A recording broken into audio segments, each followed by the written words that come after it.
Hello and welcome to Straight Talk. I'm Ayşe Süberker. Syria is at a critical juncture in its 8-year-long war that has at last count left more than 560,000 people dead. The country's last opposition stronghold of Idlib, once a bastion for those fleeing Bashar al-Assad's brutality, has instead become the regime's latest target. The back and forth between Assad's forces and rebels has seen several key villages change hands since the renewed push gained steam in April. Observers on the ground say that about 200,000 people had to flee their homes this past month alone. And it isn't just people that are being targeted. The World Health Organization says more than a dozen hospitals have been bombarded or destroyed by the regime. In hopes of avoiding a humanitarian disaster, last September, Russia, Turkey and Iran agreed to extend a ceasefire in Idlib. It included a 30-kilometer buffer zone that was meant to separate the warring sides. But that agreement all but unraveled as Assad's forces stepped up their campaign to conquer Syria's last rebel stronghold. The violence has reached a point where many aid groups are being forced to suspend their humanitarian operations. Later in the show, we'll bring you an exclusive report from northern Syria, where TRT World gained access to suspected foreign Daesh fighters who are awaiting trial in rebel-held areas. But first, we'll break down the deteriorating situation in Idlib, and joining me to discuss that are Hakki Ocal, who is an assistant professor at Ibn-i Haldun University here in Istanbul, and Yasser Tabara, who is a senior researcher at the Omran Center. He is also a legal advisor to the Syria Forum. Gentlemen, I would like to welcome you both to Straight Talk. Yasser, let me start with you. What is exactly happening in Idlib, and why Idlib is of utmost importance to all sides concerned? Well, for the past couple of weeks now, the Russian Air Force teamed up with the Syrian regime's Air Force as well, have been bombarding heavily the area of northern Hama province and southern Idlib province in the hope of putting pressure on the fighting factions in that area, in hopes of putting pressure on Turkey and the international community.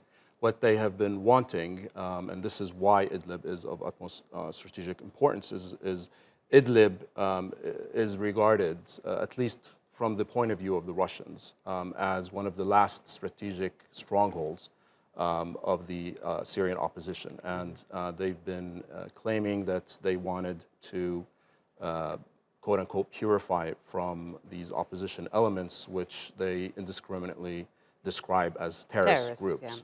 Yeah. Hakki, as Yasser mentioned, but regime forces backed by a Russian aircraft pounded some targets. What can you tell us about the timing of the operation? Why now? There are a couple of theories about that.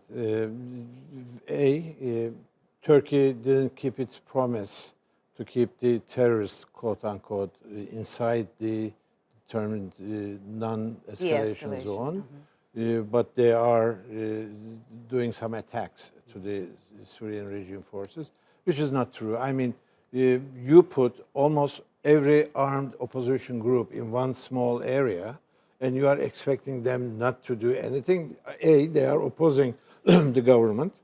They are under the constant threat from the regime. Of course, they would do something that you don't enjoy. Second theory is that Russians are trying to pressure Turkey vis-à-vis the S-400 transaction between Turkey and Russia. These both theories might be true, might be, I don't know. But the lives of the innocent people are at stake. What Russians are doing, I mean, in that area, they are violating Turkish people's trust, Syrian people's trust in them, and they are also violating their relationship with Iran. I mean, it is terrible. Every day we have this little girl, pictures of pierced bodies and everything. I mean, it is not right thing. We're going to talk about it. Yasser, I want you to talk about HTS Tahrir al-Sham. It's said to have 10,000 to 12,000 fighters, and it has lately stepped up its attacks. Could you tell us about who is supporting this group financially, who's arming them, and how do the Idlib residents view them? Well, HTS in general, I think, is an exaggerated force in Idlib. Is it? Well, the reason is because of their brutality and their sort of approach to dealing with civilians and dealing with some of the factions around them. If you look at the fighting factions in Idlib that belong to the opposition, belong to something called Jabhat al-Tahrir al-Watani, or the National Liberation Front, which is an iteration of the Free Syria Army in that area, where a number of factions came together and formed this front. You'll see that by numbers, they are larger in numbers than the HTS. One of the reasons why HTS has become the status that it attained within Idlib is because it has been able to brutally suppress anyone who opposes it.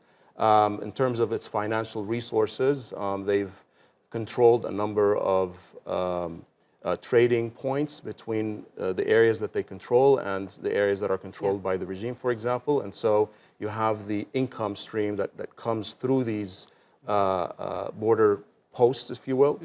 Okay.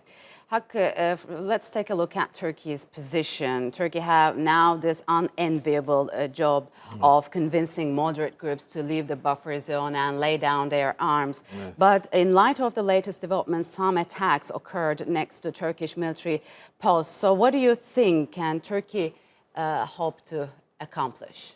First of all, Turkey it was doing a very good job. I mean, those moderate groups are now inside certain areas, and they are not harming anybody.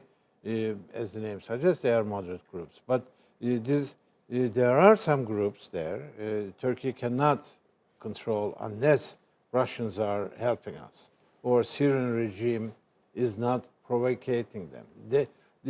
The very existence of the Assad regime there is a provocation by itself. I mean, when he is there and when he continues killing people, innocent people, and you are opposing them, and you are supposed to sit here, don't do anything about it, well, it is very difficult. All right. One thing we haven't talked about yet is the foreign fighters in Syria.